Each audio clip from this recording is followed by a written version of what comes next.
Dahulu kala kita percaya bahwa seluruh alam semesta berputar mengelilingi planet biru kecil kita. Ini disebut model geosentris. Kita mengira bahwa matahari, bintang-bintang, dan semua benda langit yang berkelap-kelip itu menari-nari mengelilingi kita. Teori ini sangat populer di zaman Yunani dan Romawi kuno. Para jenius terkenal seperti Aristoteles dan Ptolemeus sangat menyukai gagasan ini. Kenapa orang-orang percaya akan hal ini? Pertama-tama kita punya ego yang sangat besar. Kedua, ada beberapa hal yang tampaknya mendukungnya. Sebagai contoh, jika kamu berdiri di bumi dan melihat ke arah matahari, sepertinya matahari berputar mengelilingi kita setiap hari. Bulan dan planet-planet tampaknya melakukan hal yang sama. Kesimpulan yang jelas adalah, oh, semua itu mungkin berputar mengelilingi bumi.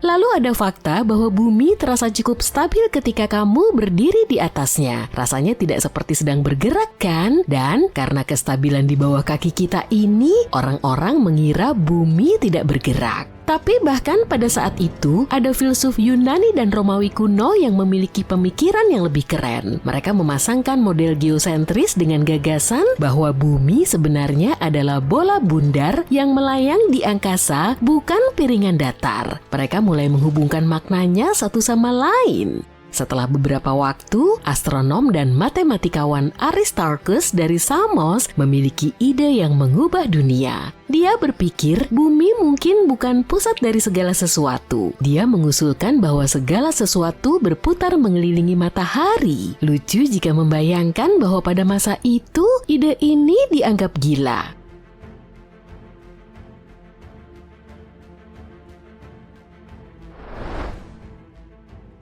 Itulah sebabnya untuk sementara waktu, kebanyakan orang tetap berpegang teguh pada pandangan geosentris. Butuh waktu berabad-abad untuk akhirnya menerima model heliosentris di mana semua planet di tata surya kita mengelilingi matahari. Gagasan ini dihidupkan oleh orang-orang seperti Copernicus, Galileo, dan Kepler. Perubahan ini tidak mudah bagi manusia, sulit untuk melepaskan mahkota luar angkasa kita. Tapi, lambat laun kita bisa menerimanya. Dengan melepaskan gagasan ini, kita menemukan dunia yang sama sekali baru. Perjalanan ini membawa kita pada sebuah kesadaran yang menakjubkan. Tidak hanya kita bukan pusat alam semesta, kita juga cuma setitik kecil di dalamnya. Kita hanyalah sebuah titik mikroskopis di dalam galaksi yang sangat luas yang disebut Milky Way atau Bima Sakti. Penemuan Milky Way atau galaksi Bima Sakti dimulai dari halaman belakang rumah kita sendiri. Kalau kamu pernah menatap bintang-bintang pada malam yang cerah, kamu mungkin pernah melihat pita cahaya yang samar-samar membentang. Pita itu seperti pita langit yang berkilauan yang ditenun dengan bintang-bintang. Itulah galaksi kita. Dinamakan Milky Way karena bentuknya seperti ada yang menumpahkan susu di jalan.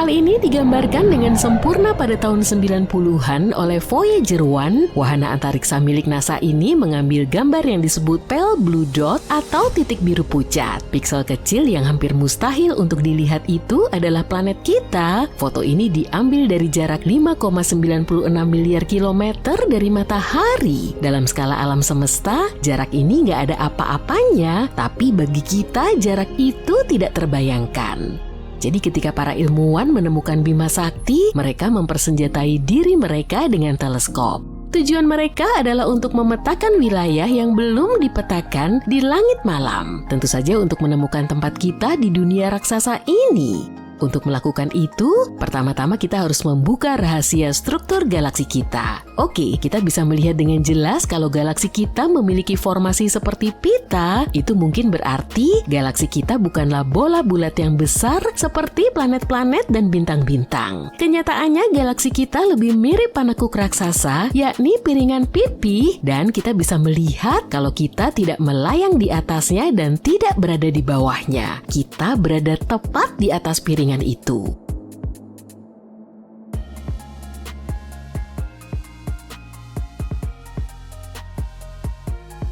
Langkah Langkah selanjutnya adalah melakukan perjalanan melintasi Bima Sakti untuk memetakannya.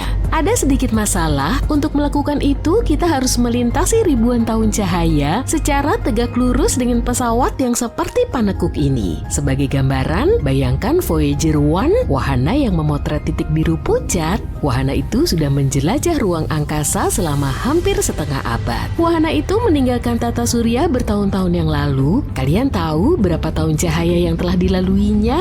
0,002. Dan berapa tahun cahaya Bima Sakti? 100.000. Paham kan maksudnya? Tapi kurangnya teknologi canggih tidak menghentikan kita. Pada abad ke-18, seorang astronom pemberani bernama William Herschel memutuskan untuk menjelajahi galaksi kita. Dengan hanya bermodalkan teleskop, Indiana Jones-nya astronomi ini mulai memetakan bintang-bintang di langit malam. Hasilnya, ia menemukan Uranus, lebih dari 2000 nebula, dan membuat peta pertama Bima Sakti yang menggambarkannya sebagai sebuah cakram. Peta itu tidak terlalu akurat, tapi tetap saja sangat mengesankan.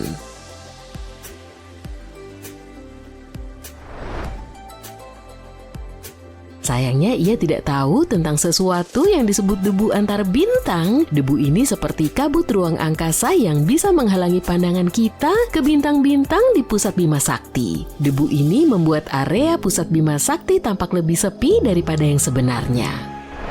Sekarang, yuk kita melangkah ke abad ke-20. Henrietta Swan Leavitt, seorang astronom Amerika, adalah salah satu pengamat bintang yang penasaran. Tapi ia memusatkan perhatiannya pada jenis bintang khusus yang disebut variabel Cepheid. Bintang-bintang ini memiliki keunikan yang unik, yaitu seperti berdenyut, menjadi terang dan redup dengan pola yang bisa diprediksi.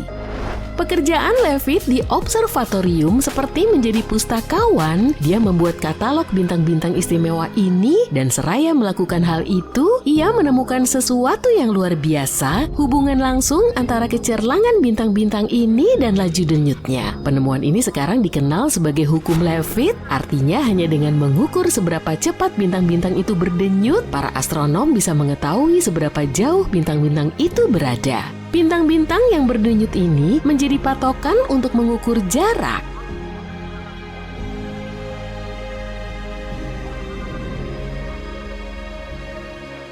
Sebelum tahun 1920-an, sebagian besar ilmuwan percaya bahwa Bima Sakti adalah satu-satunya galaksi di alam semesta. Tapi seiring dengan berkembangnya teleskop, beberapa astronom mulai menyadari bahwa ternyata tidak demikian. Kita mulai menemukan lebih banyak galaksi, tapi jika Bima Sakti hanyalah salah satu dari sekian banyak galaksi, di manakah tepatnya kita berada di dalamnya? Perkenalkan ilmuwan bernama Harlow Shapley. Berbekal teleskop yang canggih, Shapley mengalihkan perhatiannya pada gugus bola. Gugus-gugus ini merupakan kelompok bintang-bintang purba yang padat dan berkumpul dalam bentuk bola. Saat itulah dia melihat sesuatu yang menarik. Bintang-bintang tertua di sekeliling kita tidak tersebar di seluruh kanvas. Bintang-bintang itu mengelompok di sekeliling pusat Bima Sakti dan semuanya menunjuk ke arah rasi bintang tertentu seperti Sagittarius dan Scorpius. Ternyata asal mula galaksi kita bermula dari pusatnya. Pusat galaksi kita adalah jantung Bima Sakti dan orang-orang yang paling purba berada di sana. Artinya kita bahkan tidak berada di pusat galaksi kita sendiri. Sepertinya kita semakin gak penting ya dengan adanya penemuan-penemuan baru. Bagaimanapun, Shapley menemukan bahwa kita berada di suatu tempat di pinggiran galaksi kita. Perhitungan Shapley tidak sepenuhnya akurat, tapi cukup mendekati. Untungnya sekarang kita memiliki alat yang sangat akurat dan keren. Sejak saat itu kita bisa menentukan lokasi yang tepat. Kita berada di dekat sebagian lengan Bima Sakti yang disebut lengan Orion. Jaraknya sekitar 26.000 tahun cahaya dari pusat galaksi kita. Itulah kisah bagaimana kita mengetahui posisi kita di Bima Sakti.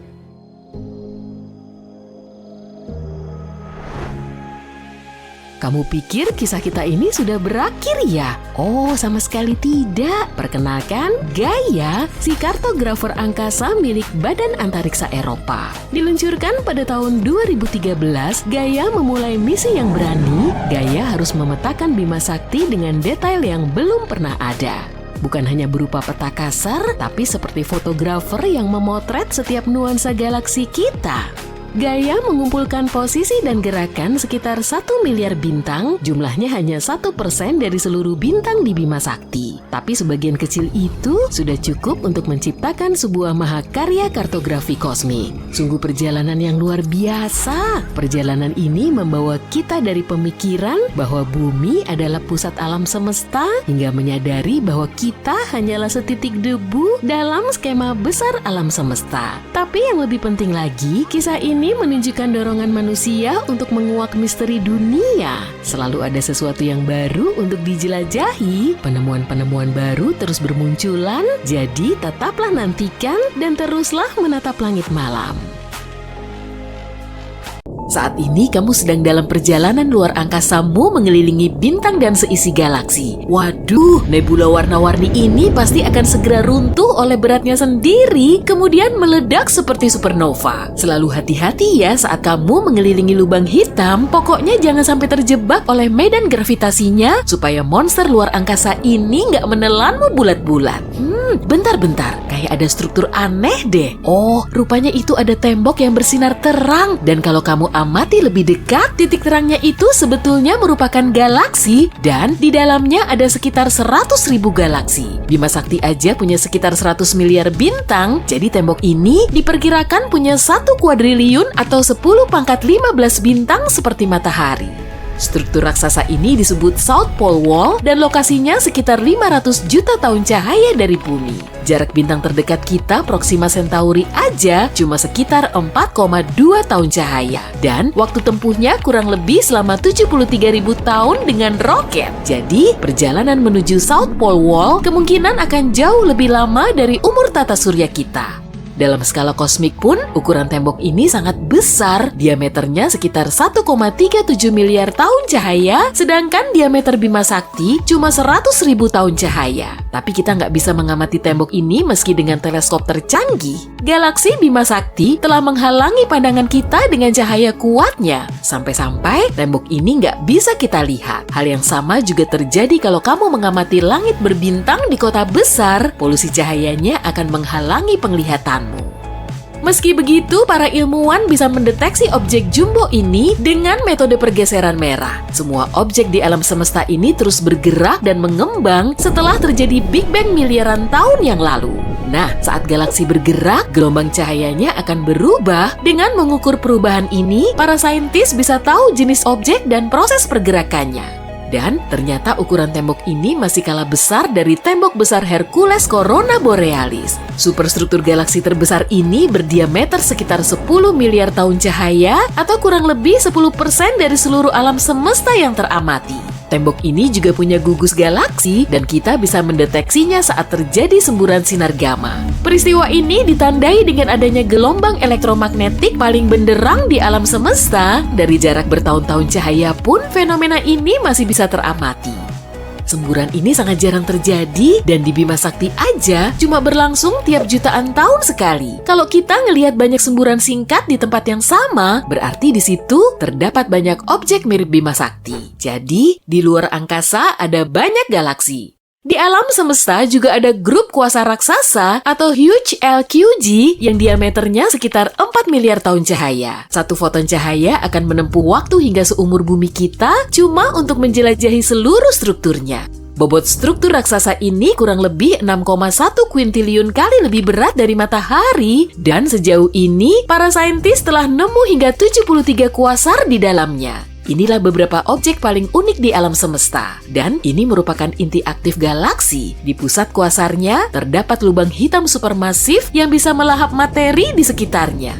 Gaya gravitasi super kuat akan menerbangkan materi di sekitar lubang hitam hingga membentuk cakram. Kemudian, cakram ini akan berubah menjadi sumber radiasi paling kuat di luar angkasa. Nah, sebagai gambarannya, kekuatan radiasi dari satu kuasar aja bisa mencapai puluhan hingga ratusan kali lipat dari seluruh bintang di galaksi kita. Karena radiasinya sangat kuat, kita bisa mendeteksi kuasar dari kejauhan. Makanya, objek ini juga dijuluki sebagai suar semesta. Ilmuwan mengamati kuasar untuk menganalisis alam semesta dan pergerakannya. Salah satu kuasar terjauh dari bumi berjarak sekitar 13,1 miliar tahun cahaya. Umurnya juga termasuk yang tertua di alam semesta. Kuasar ini mulai terbentuk sekitar 690 juta tahun setelah Big Bang dan sudah berumur hampir 3 kali lebih tua dari tata surya kita.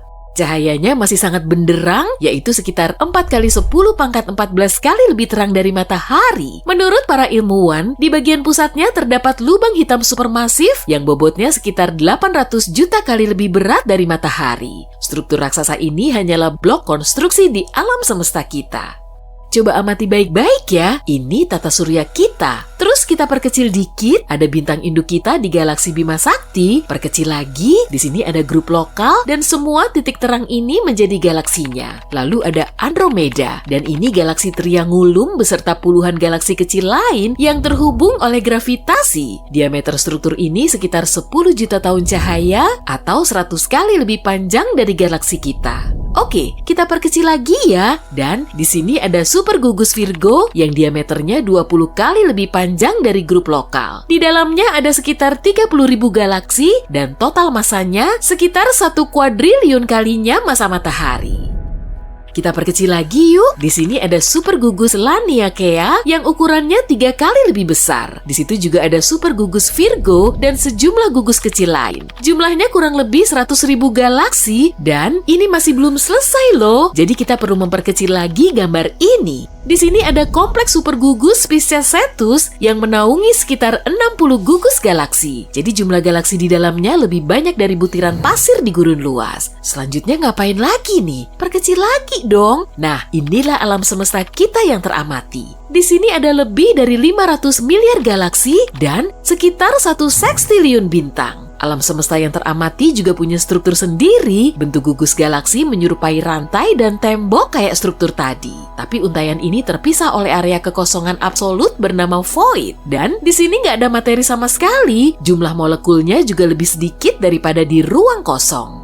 Salah satu void ini juga dikenal sangat misterius dan kita sering menyebutnya sebagai super void Eridanus atau titik dingin. Objek ini mulai muncul sekitar 380.000 tahun setelah Big Bang, ukurannya mendekati 1 miliar tahun cahaya dan void ini bisa menampung ratusan hingga ribuan galaksi dengan triliunan bintang. Sebagian ilmuwan memperkirakan titik dingin ini mungkin telah dihasilkan dari peristiwa tabrakan dahsyat di alam semesta. Ada juga teori yang nyebutin kalau alam semesta kita menyerupai gelembung yang berisi tembok dan rantai galaksi. Kalau jumlah gelembung ini sampai tak terhingga, kemungkinan kita akan punya dunia paralel atau semesta lain. Gelembung semesta kita dulunya pernah berdekatan dengan gelembung lain. Dindingnya saling bersentuhan dan kedua semesta ini saling menyatu selama beberapa waktu. Tapi kemudian semesta itu terus bergerak. Area di dekat kedua gelembung tersebut terus menipis hingga sambungannya rusak, lalu kedua gelembung ini semakin terpisah. Saat itulah alam semesta lain mengambil sebagian materi dari gelembung kita. Semua galaksi yang dulunya mengisi super void Eridanus beralih ke semesta paralel. Dan para ilmuwan meyakini kalau kita bisa menembus ke gelembung semesta lain. Tapi kalau kita melintasi semesta cuma dengan terbang langsung, waktu tempuhnya pasti akan sangat lama. Jadi kita perlu menggunakan portal atau lubang cacing. Gini nih caranya. Ada selembar kertas dengan titik A di sini dan titik B di sebelah sini. Di sini kita nggak perlu melintas dari titik A ke B, tapi cukup ngelipet kertasnya aja sampai titik A berhimpitan dengan titik B. Kemudian kita perlu bikin lubang kecil untuk memintas jalan dan mempersingkat waktu.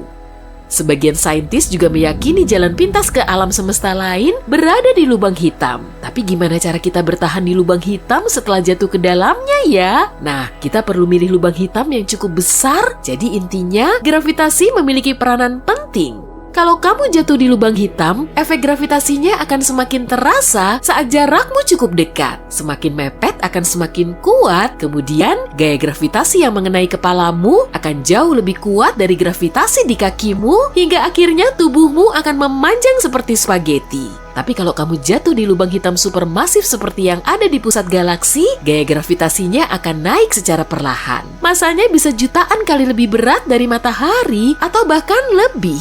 Tapi gaya gravitasi di kepala dan kakimu kurang lebih sama dan kamu masih bisa ngerasa nyaman. Kalau kamu bisa bertahan setelah jatuh di lubang hitam supermasif, kamu bisa sampai di alam semesta lain. Hukum fisika di sana juga mungkin akan berlainan, tapi sejauh ini semua itu masih teori.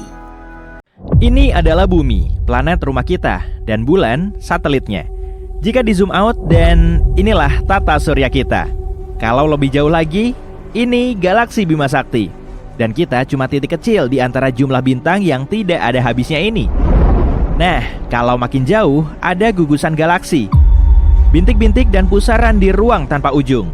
Selanjutnya, ada Laniakea, super gugus. Galaksi kita cuma setitik kecil di sini. Lanjut, ada super gugus Hydra Centaurus. Klaster besar yang terdiri dari ribuan galaksi terlihat sangat kecil dari sini. Selanjutnya, super gugus Pavo Indus. Ini adalah area yang lebarnya 200 juta tahun cahaya. Kita bisa men-zoom out lagi sampai melihat seluruh alam semesta yang dapat diamati. Tiap bintik kecil ini berisi ribuan galaksi dan berkuadriliun-kuadriliun bintang. Para ilmuwan memperkirakan alam semesta kita mungkin terlihat mirip gelembung.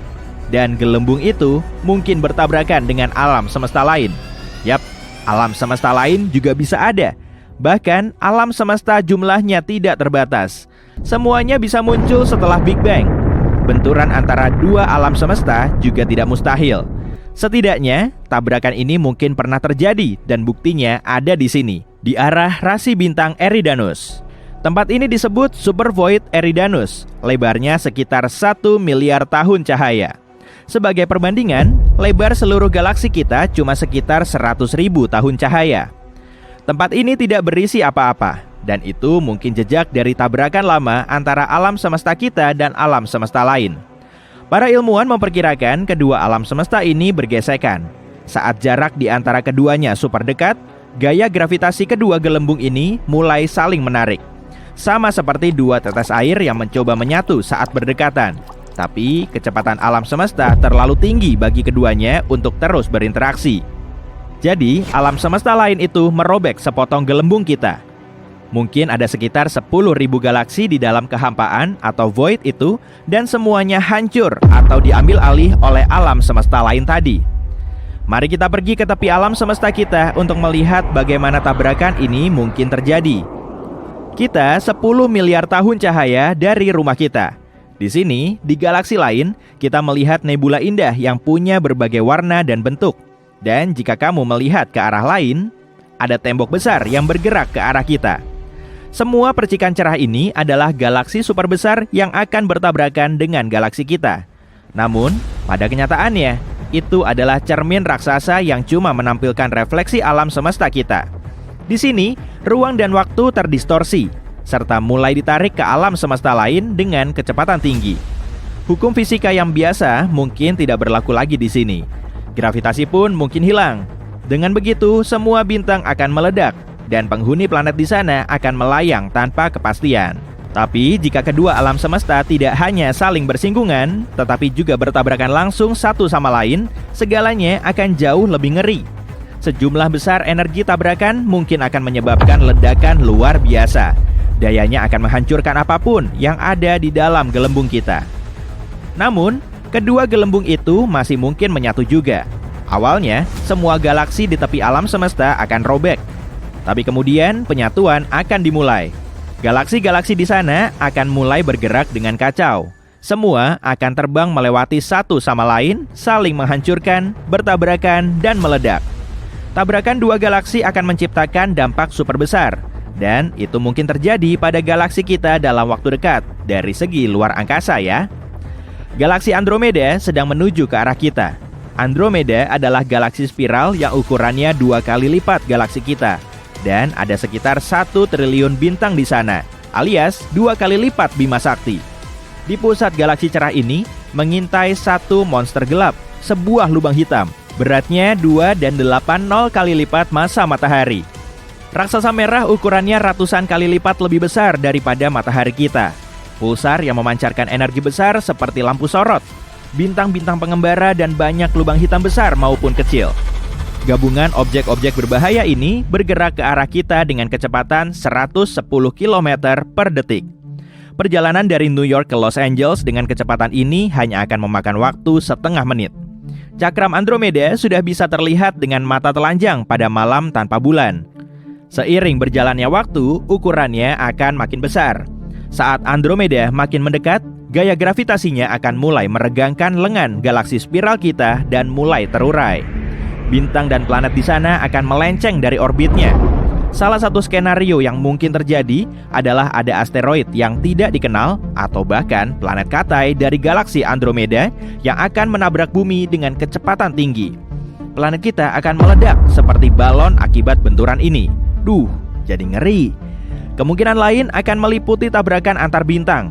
Matahari kita akan berhadapan dengan bintang lain. Bintang yang lebih besar akan perlahan mulai menelan bintang yang lebih kecil. Pertama, bintang itu akan mencuri lapisan atas cahayanya lalu memakannya seperti spaghetti atau mungkin mirip rigatoni. Saat mencapai berat kritisnya, bintang besar itu akan meledak. Ledakan ini akan menghancurkan apapun yang ada di sekitarnya, termasuk tata surya kita. Mungkin gelombang kejutnya bahkan akan mencapai bintang tetangga lainnya. Namun, skenario lain yang mungkin terjadi adalah tata surya kita akan dilempar ke angkasa gelap. Bayangkan, sebuah bola tenis yang diikat ke tali. Kamu menggenggam tali ini dan memutar bolanya di atas kepalamu seperti pengumban. Lalu, kamu melepaskan tali itu dan melayangkan bolanya. Inilah yang akan terjadi pada matahari dan semua planet di sekitarnya. Kita akan berujung di angkasa gelap yang dingin. Tapi, kehidupan di bumi takkan terpengaruh. Bintang terang kita tetap akan menghangatkan kita. Satu-satunya dampak dari ini adalah semua bintang di langit malam kita akan hilang. Nah, peluang yang paling mungkin terjadi adalah penyatuan kedua galaksi raksasa ini takkan memengaruhi kita sama sekali. Alasannya, jarak antara bintang dan planet di luar angkasa sangatlah besar. Jadi, semua mungkin hanya akan bercampur dan membentuk satu awan raksasa. Prosesnya akan mirip menyaring pasir halus menggunakan saringan besar. Objek-objek di dalamnya takkan berinteraksi, tapi hal yang paling menarik akan terjadi pada lubang hitam di pusat galaksi kita. Saat ini ada sekelompok debu bintang dan bintang yang padat di sekitarnya. Saat Andromeda dan Bima Sakti saling mendekat, keduanya akan mulai berdansa satu sama lain. Kira-kira gaya dansanya twist atau foxtrot ya?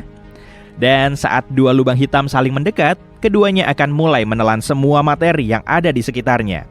Miliaran ton debu bintang warna-warni, asteroid, dan partikel bintang akan terbang menuju pusat kedua lubang hitam. Kelihatannya, proses ini terjadi dengan sangat lambat, tapi ini cuma ilusi. Objek super berat seperti lubang hitam membengkokkan kisi ruang dan waktu. Jadi, waktu bergerak jauh lebih lambat di dekat lubang hitam.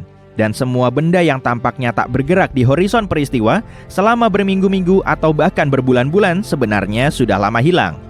Saat akhirnya menyatu, kedua lubang hitam ini akan menjadi satu lubang hitam super raksasa. Namun, masanya agak lebih kecil dibanding massa total kedua monster hitam ini.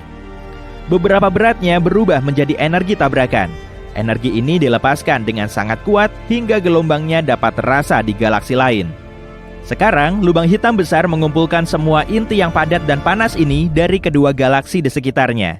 Pada akhirnya, lubang hitam itu terasa penuh dan melontarkan berkas-berkas energi yang kuat keluar angkasa. Ini disebut inti galaksi aktif, yang merupakan salah satu fenomena paling cerah di alam semesta dan sumber radiasi elektromagnetik paling kuat yang pernah diketahui. Panjang berkas energi ini mungkin lebih dari 5.000 tahun cahaya. Sebagai perbandingan, jarak dari bumi ke Proxima Centauri cuma 4,2 tahun cahaya. Dan kekuatan ledakan yang menyertai berkas energi ini setara 100 ledakan supernova. Wow, gak kebayang. Gelombang ledakan dari peristiwa ini bahkan dapat mencapai tepi galaksi baru. Dan pancarannya akan terlihat dari jarak jutaan tahun cahaya. Saat ini, ada awan tebal debu warna-warni di pusat galaksi yang telah menyatu. Berat awan ini sangat besar hingga mulai menyusut dan berubah bentuk menjadi bulat. Secara bertahap, awan ini menjadi begitu berat hingga mengompres reaksi inti dan nuklirnya di dalam. Suhu pun mulai naik dan tak lama, duar! Supernova terjadi. Ini adalah pertunjukan kembang api paling besar di pusat galaksi. Bintang-bintang meledak dari kabut dan membentuk dunia baru yang panas. Saat ini terjadi, lengan kedua galaksi yang sebelumnya saling menarik perlahan kembali ke bentuk sebelumnya. Pusat galaksi super berat kita punya kekuatan gravitasi besar yang memengaruhi bintang dan nebula yang jaraknya ratusan ribu tahun cahaya. Lengan galaksi ini saling berputar lagi dan kita akan melihat galaksi baru yang sudah jadi, Bima Meda atau Sakti Meda. Atau bagaimana kalau Bima Andro Sakti Meda? Ya begitulah, pilih saja sendiri. Butiran pasir ini memang super duper kecil, cuma berdiameter sekitar 2 mm. Yuk kita bayangin bumi kita sebesar itu, ukurannya nggak sampai segitu kok kalau kita melihatnya dalam skala kosmik. Nah kan, kita ini cuma butiran debu di semesta yang luas. Jangan sombong, oke? Nggak percaya? Tonton terus videonya sampai habis ya. Bulan akan ada di sekitar sini, jaraknya sekitar 5 cm dan ukurannya sekitar sepertiganya butiran pasir. Tapi ini cuma perkiraan loh ya, jadi anggaplah begitu. Yuk lanjut lagi, coba tebak, tetangga terdekat bumi selain bulan tuh apa ya? Ya, bener banget, Venus. Planet ini dijuluki sebagai kembaran bumi karena ukuran dan masanya kurang lebih sama. Oke, taruh dulu butiran pasirnya di sini sebagai Venus. Untuk memperkirakan jaraknya, kita perlu berjalan agak jauh lagi, sekitar 6 meter dari butiran pasir yang tadi kita anggap sebagai bumi. Itu pun masih jarak terdekatnya loh. Oke sip, catat. Planet berikutnya yaitu Merkurius, ukurannya setengah kalinya bumi. Kali ini kita pakai butir garam aja deh, biar lebih bervariasi. Menurutmu, seberapa jauh sih lokasinya dari si tetangga Venus? Kalau segitu belum cukup lah. Ya, kira-kira ada di sini, sejauh hampir 8 meter, hampir seukuran bus tingkat London. Kita tahulah ya, jarak Merkurius paling dekat dengan matahari. Jadi, yuk kita lihat dulu bintang besar dan perkasa ini. Anggaplah ukurannya sebesar batu, dan diameternya kira-kira 20 cm. Sip, ukuran segitu udah pas kok. Harus ditaruh di mana nih? Oke, sebaiknya ambil satu bus tingkat tadi plus berbagai benda-benda lain. Karena kalau dari Merkurius akan sejauh 9 meter, jelas lebih jauh dari Venus. Jalan kaki dari titik ini menuju bumi pun sudah bikin gempor loh, karena hampir sejauh jarak 2 base di lapangan bisbol. Wah, mantul ya. Tapi itu belum seberapa. Oke lah, kita menjauh dari matahari dan menuju Mars aja kalau gitu. Ukurannya 2 kali lebih kecil dari bumi. Kali ini kita pakai biji cabai merah saja. Perjalanan ke planet merah ini bahkan lebih jauh dari jarak Merkurius ke matahari, melebihi 10 meter. Ya, kira-kira di sini lokasinya. Nah, siap-siap ya, akan ada fenomena keren. Kita melintasi sabuk asteroid untuk mencapai Jupiter. Jaraknya sekitar 84 meter, hampir setinggi patung Liberty. Planetnya sendiri malah cuma seukuran buah anggur atau berdiameter 2,5 cm. Oke, ambil lagi buah anggur yang lebih kecil, lalu kita perlu berjalan sampai sejauh 100 meter. Itulah jarak dari Jupiter menuju Saturnus. Apa kamu masih bisa melihat batu yang tadi kita anggap sebagai matahari? Enggak kan? Kalau kamu naik ke puncak jembatan Golden Gate di California, lalu menarik garis dari titik terendah menuju titik tertingginya, maka kamu akan tahu jarak antara Saturnus dan Uranus, planet ke-7 di tata surya kita. Bisa kamu amati kan? Jaraknya terus menjauh dan perjalanan kita masih panjang. Oke lah, mending kita lanjut ke Neptunus, saudaranya Uranus. Meskipun keduanya bertetangga, kita perlu berjalan 250 meter lagi untuk sampai ke tujuan. Nah, untuk memahami skalanya, coba deh jajarkan 5 kolam renang ukuran Olimpiade. Tujuan kita selanjutnya, Pluto yang sudah dicoret dari kakak tata surya kita. Higgs. Kalau dari matahari, jaraknya ini perlu ditambah lagi dengan 4 kolam renang ukuran Olimpiade. Ukurannya yang 6 kali lebih kecil dari bumi, bisa kita gambarkan sekecil butiran merica. Saatnya memasuki bagian yang sulit dibayangkan. Yuk kita balik lagi ke matahari, lalu mulai perjalanan lagi dari sana. Apa kamu masih ingat jaraknya? Lebih dari 800 meter. Nah, untuk menempuh perjalanan dari sini menuju batas dalam tata surya, kita perlu mengelilingi seantero planet sebanyak 4 kali. Bayangin aja, matahari yang kita lihat ini masih dalam skala sebesar batu yang diameternya 20 cm. Kemudian, kita akan berada di sabuk besar berupa bongkahan es yang melayang-layang. Awan Oort. Lebar sabuk ini melebihi tepi luar planet kita. Sulit juga kalau mau membandingkannya. Oke lah, coba dulu aja. Ambil 3 batu sebesar matahari kita, lalu jajarkan di sini. Nah, coba bayangin, masing-masing batu ini seukuran matahari yang sebenarnya. Itulah diameter awan Oort yang melingkari seluruh tata surya kita. Kalau kita memasukkannya ke skala awal tadi, matahari tidak akan terlihat karena cuma sebesar atom.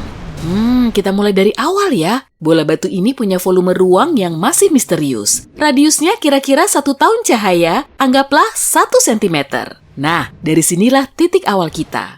Sistem bintang yang paling dekat dari sini yaitu Alpha Centauri dan jaraknya sekitar 4 cm. Di dalamnya ada 3 bintang. Setidaknya ada 1 planet yang kemungkinan laik huni dan dalam skala ini sistemnya masih terlalu kecil. Tapi mari kita asumsikan lagi kalau butiran pasir ini sudah cukup. Saatnya melanjutkan perjalanan.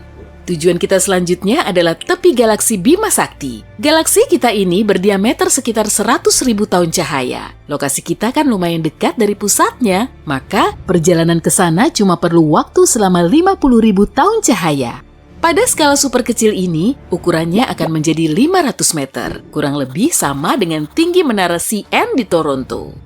Tetangga terdekat kita dari sini yaitu galaksi Andromeda. Suatu hari nanti, entah kapan, galaksi Andromeda akan bertabrakan dengan Bima Sakti.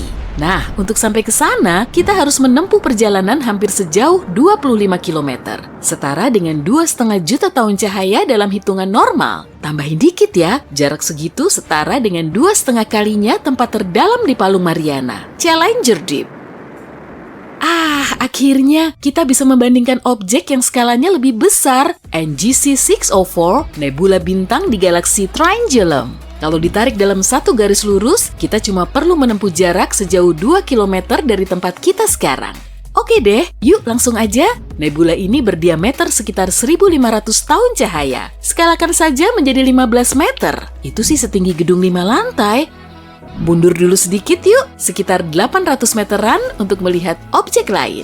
Diameternya hampir sepanjang pesawat Boeing 747. Objek ini ternyata juga termasuk galaksi loh, lebih tepatnya galaksi Katai. Messier 32 berdiameter 6.500 tahun cahaya dan mengorbit galaksi Andromeda sebagai satelit. Sebetulnya sih keduanya saling mengitari dan Messier tertarik oleh gravitasi saudaranya yang lebih jumbo. Mau nggak ku ajakin ke tempat yang paling menakjubkan seumur hidupmu? Oke, siap-siap ya. Kita akan membahas soal jarak dan ukuran yang kelihatannya mustahil. Kembali lagi ke batu-batu yang tadi kita susun, tata surya kita. Nah, kita naik dan menjauh lagi dari sistem bintang itu sampailah di galaksi Bima Sakti. Lebarnya 1 km.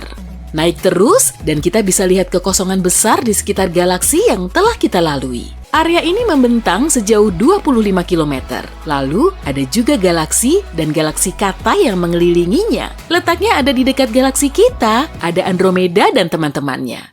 Kita masih melambung dan akhirnya bisa melihat seluruh grup lokal yang merupakan gugus galaksi. Bima Sakti saja tidak sampai 1%-nya loh, diameternya 100 km. Naik lagi, sampailah di Laniakea Supercluster dengan cahaya benderangnya. Supercluster ini menaungi grup lokal. Dari sini, galaksi kita bahkan tidak terlihat karena diameternya sekitar 5.200 km. Lebih jauh dari jarak antara Los Angeles dengan New York. Sabar dulu, ini belum selesai loh. Kita semakin melambung dan terus meninggi hingga terlihat tembok besar Bose. Supercluster ini terlampau jauh dari galaksi kita dan pada skala ini diameternya sekitar 10.000 km. Bahkan jauh lebih panjang dari tembok besar Tiongkok dan semua cabangnya. Pantesan aja namanya Bose.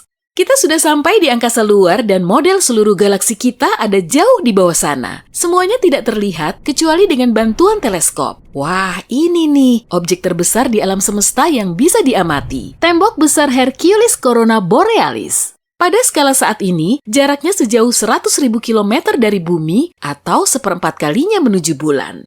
Diameternya juga sama, sehingga perlu 1/4-nya lagi. Di luar sana ada triliunan galaksi, nebula, dan bintang. Kemungkinannya juga hampir tak terbatas, tapi semesta selalu berkembang. Prosesnya masih terus berlangsung. Manusia terbang sampai keluar bumi supaya bisa melihatnya dari kejauhan. Planet kita bersinar terang bagai lampu hias. Kota-kota besar terlihat mirip titik kuning di malam hari. Dan di siang hari, kita bisa mengamati struktur unik seperti pulau berbentuk pohon palem di Uni Emirat Arab atau tembok besar Tiongkok yang membentang di seantero negeri. Begitulah cara manusia membuktikan eksistensinya. Oke lah, yuk arahkan teleskopnya ke planet lain. Di Mars, cuma ada gurun kosong tanpa tepi. Kalau di Venus, ada batu dan gunung berapinya. Saat kita melihat keluar angkasa nun jauh di sana, semua planet begitu kosong dan terbengkalai tanpa jejak peradaban sama sekali. Banyak orang meyakini ada kehidupan lain yang mirip dengan di bumi. Nah, ini galaksi kita. Di dalamnya terdapat miliaran bintang yang serupa dengan matahari. Dan ini seluruh alam semesta yang bisa teramati. Di sini ada miliaran galaksi serupa. Jumlah total bintangnya sulit diprediksi. Dan di dekat masing-masing bintang bisa saja ada planet like Huni.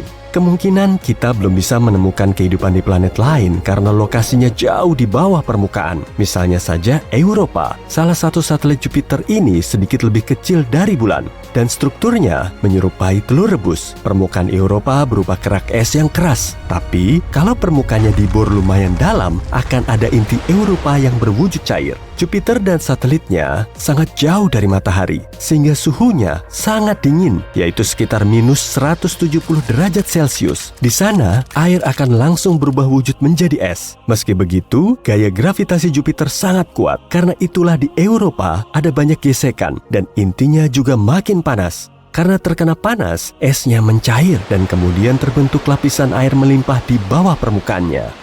Kita tahulah ya, air merupakan dasar dari semua kehidupan. Bisa jadi di dalam lautan Europa juga ada bakteri sederhana. Siapa tahu kan di luar sana memang ada kehidupan. Mungkin ada ikan yang berpenampilan unik karena gravitasinya lemah. Ikan yang hidup di sana juga kelihatan beda. Mungkin ada juga paus pemakan plankton. Pada tahun 2009, para ilmuwan menemukan GJ1214. Seluruh area di planet ini diselimuti lautan dan jaraknya sekitar 40 tahun cahaya dari bumi. Sekitar 75% masanya berupa air, tapi suhunya super ngebul. Sampai-sampai airnya akan langsung menguap dan berubah wujud menjadi air super cair. Di planet ini ada banyak sekali uap yang kepadatannya mirip dengan air. Dalam kondisi seperti ini, kehidupan gak akan bisa terbentuk. Namun begitu, para ilmuwan baru saja menemukan sekitar 24 planet yang kondisinya lebih baik daripada di bumi. Mereka menamakannya super habitable atau sangat like Huni. Semua planet ini mengorbit bintang jauhnya di zona like Huni. Jarak planet dan bintang induknya sangat pas. Kalau di tata surya kita, Venus, Bumi, dan Mars masuk dalam zona ini. Planet yang termasuk super habitable harus 10% lebih besar dari bumi dan gravitasinya juga harus lebih kuat supaya atmosfernya lebih padat. Kalau suhunya 8 derajat lebih tinggi dari suhu bumi, planet ini akan lebih lembab sehingga organisme bisa hidup di sana. Semua planet ini memang memenuhi kriteria sebagai super habitable, tapi para ilmuwan belum bisa memastikan kalau di sana memang ada kehidupan. Ciri utama adanya peradaban maju yaitu gelombang radio. Oke, gini ya, semisal ada planet like Huni mirip bumi. Setelah evolusi, makhluk cerdas seperti manusia muncul di planet ini. Tubuhnya jauh lebih tinggi karena gravitasi di sana lemah. Matanya juga beradaptasi dengan cahaya bintang lain yang jauh lebih terang dari matahari. Maka lambat laun peradaban ini harus menggunakan gelombang radio untuk saling berkomunikasi. Gelombang ini ibarat suara lantang yang keluar dari pengeras suara. Manusia di bumi sangat mengandalkan gelombang radio dan pancarannya lumayan kuat. Kalau di planet tetangga ada teleskop radio, penghuninya pasti akan tahu kehidupan di bumi memang sedang berkembang. Sejumlah teleskop radio di bumi telah diarahkan keluar angkasa menunggu sinyal dari alien. Dan sampai saat ini kita belum menerima sinyal apapun. Tapi bukan berarti nggak ada planet yang memancarkan gelombang radio loh ya. Kita perlu mempertimbangkan jarak. Oke, kita perlu terbang sejauh 200 tahun cahaya menuju bintang lain. Semisal ada planet X yang memang punya kehidupan. Peradabannya cukup maju dan penghuninya memanfaatkan gelombang radio. Mereka mengirimkan gelombang pertamanya keluar angkasa dan teleskop radio kita baru bisa menerimanya 200 tahun kemudian. Begitupun dengan sinyal yang dikirim dari bumi menuju planet tersebut. Komunikasi radio di bumi baru muncul sejak tahun 1895. Jadi, sinyal radio kita baru akan sampai di planet X pada tahun 2095 dan saat itulah alien akan mendengarkan suara kita.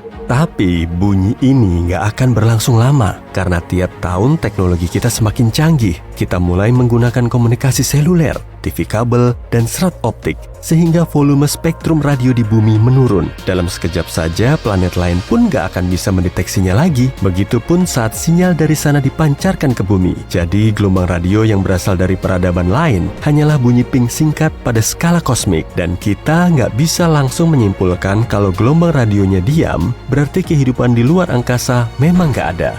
Sebagai solusi, kita perlu bikin teleskop raksasa yang bisa mengambil foto langsung dari planet yang mungkin berpenghuni. Dengan memperbesar fotonya, kita akan bisa melihat kota asing dengan bangunan tinggi dan banyak antena. Tapi sampai saat ini, kita belum bisa mengamati sampai ke situ.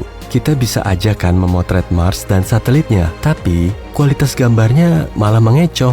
Misalnya saja, Sidonia, kelihatannya kayak ada bentuk wajah manusia di planet merah. Hal ini langsung dihubung-hubungkan dengan peradaban kuno di Mars yang telah membuat patung atau tugu. Teori yang lebih bombastis justru menyatakan objek ini sebagai fosil manusia raksasa yang seluruh tubuhnya terkubur di bawah pasir. Padahal sebenarnya itu cuma bukit. Angin kencang telah menghasilkan cekungan di area bukit, lalu sebagian orang menganggapnya sebagai mata dan mulut manusia. Contoh lainnya yaitu monolit di Phobos, satelit Mars. Ada rumor yang menyatakan kalau di Phobos terdapat batu halus raksasa hampir setinggi piramida Khufu. Kemudian muncul banyak teori soal peradaban yang membangunnya. Tapi ternyata objek itu cuma batu. Banyaknya bintang dan planet sangat memungkinkan adanya kehidupan lain di luar sana. Kenapa makhluk luar angkasa nggak datang ke bumi aja? Kalaupun memang ada, mungkin karena kita telah mengira proses perkembangan kehidupan di seluruh alam semesta berlangsung dalam skenario yang sama. Bentuk kehidupan sederhana muncul, kemudian terjadi evolusi, lalu peradaban kian maju dan teknologinya makin canggih. Nah, sama seperti di bumi, di planet lain pun juga terjadi bencana yang kemudian memicu kepunuhan massal. Contohnya meteorit. Mungkin suatu peradaban di luar sana telah siap menjelajahi luar angkasa, tapi kemudian ada meteorit besar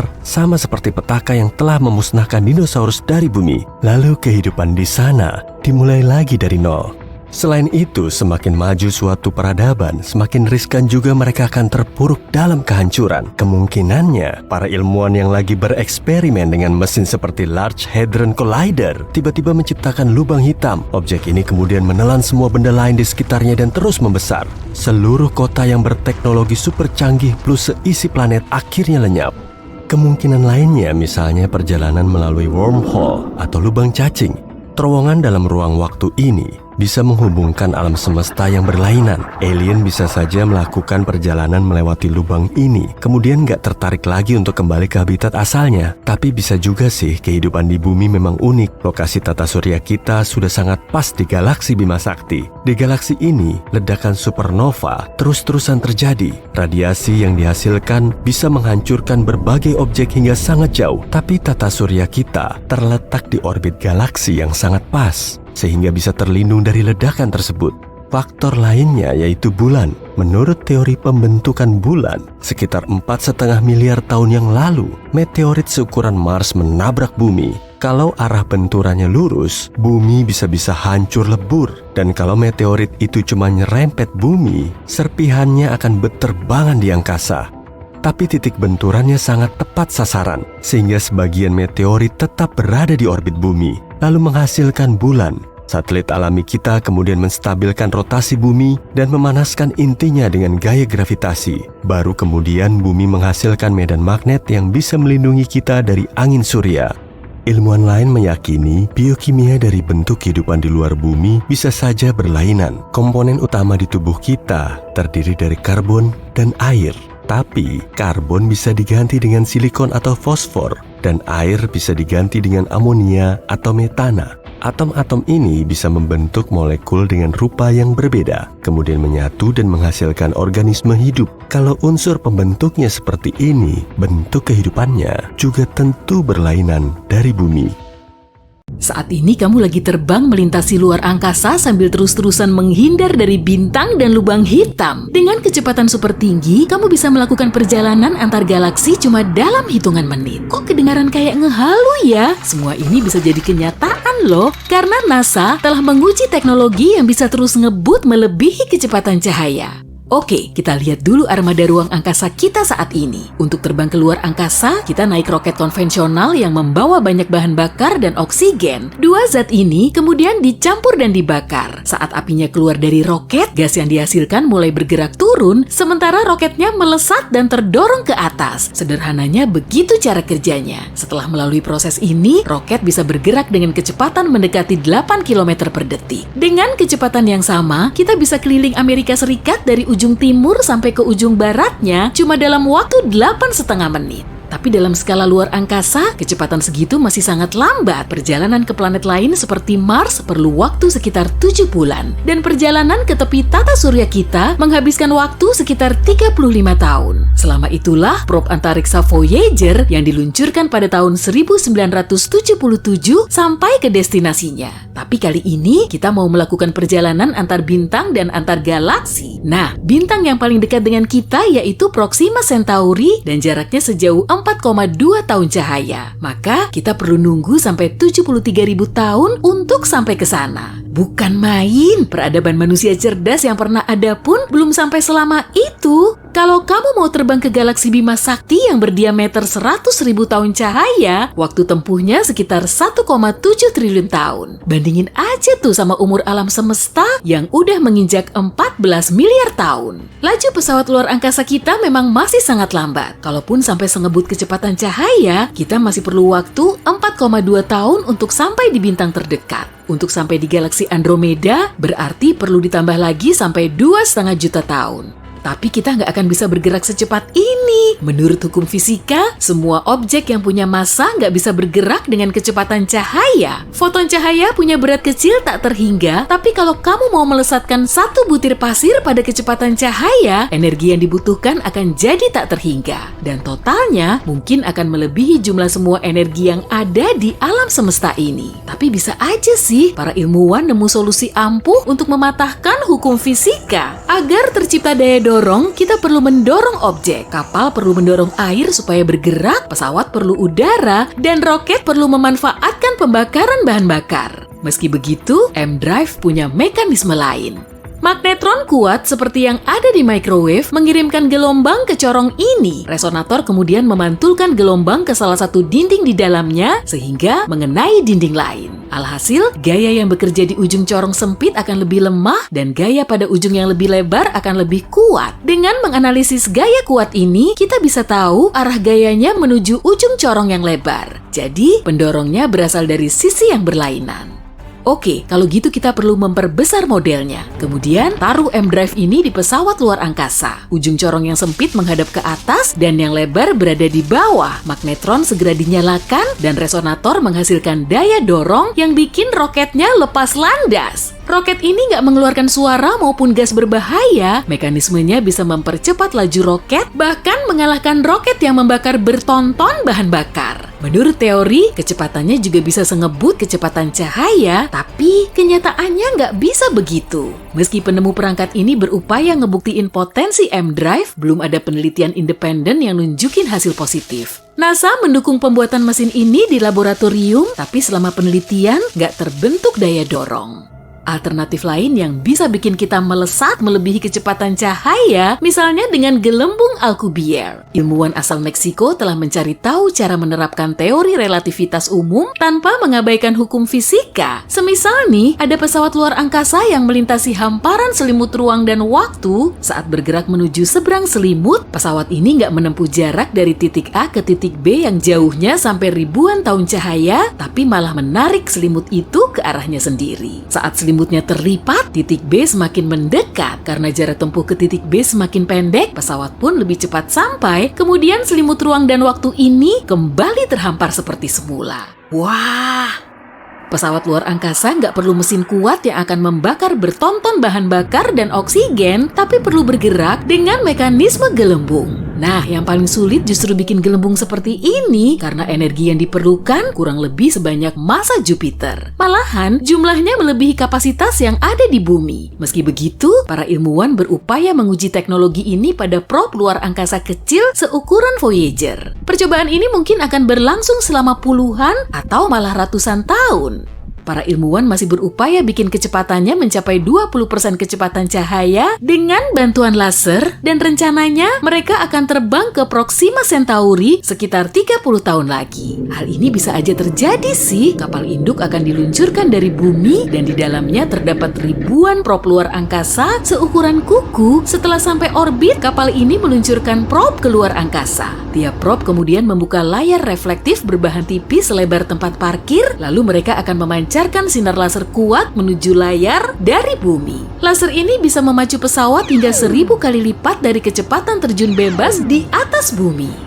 Probe akan melesat ke tempat tujuan secara bergantian. Sinar laser ini juga nggak perlu terus-terusan mereka pantau. Kalau mesin kapal yang sedang berlayar tiba-tiba mati, kecepatannya pasti akan turun oleh gesekan air. Tapi di luar angkasa cuma ada ruang hampa. Semuanya kosong dan nggak ada gesekan. Maka kecepatan probe perlu dinaikkan sesuai kebutuhan.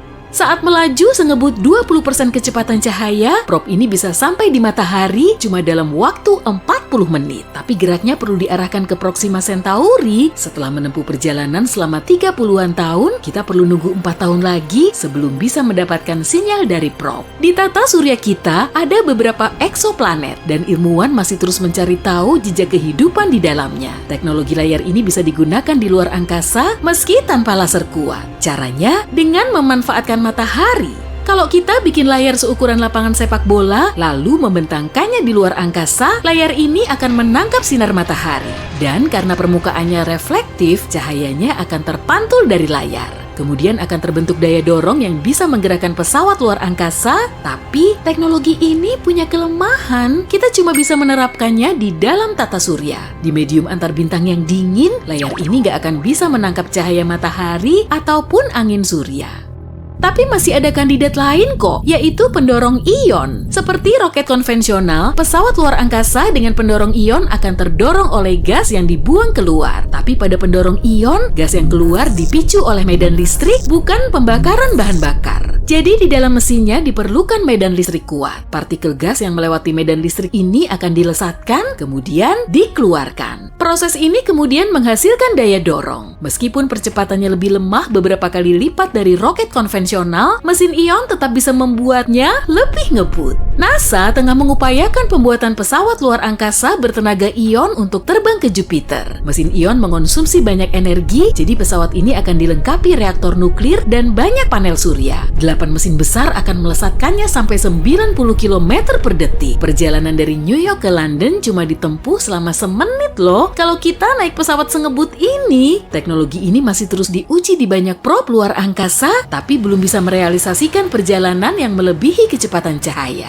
Mungkin kita masih bisa melakukan perjalanan antar galaksi menggunakan roket konvensional, tapi harus ada jalan pintasnya alias lubang cacing. Oke lah, kita perlu balik lagi ke selimut ruang dan waktu tadi. Titik A berada di ujung sini dan titik B di seberang sana. Daripada kelamaan melintas di sepanjang selimut selama jutaan tahun, mending lipat gini aja biar titik B menghimpit titik A. Dan kita bisa langsung ke titik tujuan melalui terowongan pendek di antara kedua titik. Nah, terowongan seperti ini dinamakan lubang cacing. Sebagian ilmuwan meyakini lubang cacing berada di lubang hitam, tapi ada dua kendalanya. Lubang hitam paling dekat berjarak 1500 tahun cahaya, jadi waktu tempuhnya sudah pasti sangat lama, dan ada juga masalah gravitasi. Lubang hitam punya gaya gravitasi terkuat di antara semua objek di alam semesta. Pesawat luar angkasa akan hancur oleh gravitasi sekuat ini. Apalagi semakin ke pusat lubang hitam, gaya gravitasinya juga makin kuat, dan gaya yang mempengaruhi hidung pesawat akan jauh lebih kuat daripada yang berada di ekor. Akibatnya, pesawat akan memanjang seperti spaghetti, kemudian hancur. Ada juga teori yang ngeklaim kalau pesawat luar angkasa atau bahkan manusia bisa bertahan setelah masuk ke lubang hitam. Tapi syaratnya, lubang hitam ini harus supermasif seperti yang terdapat di pusat galaksi.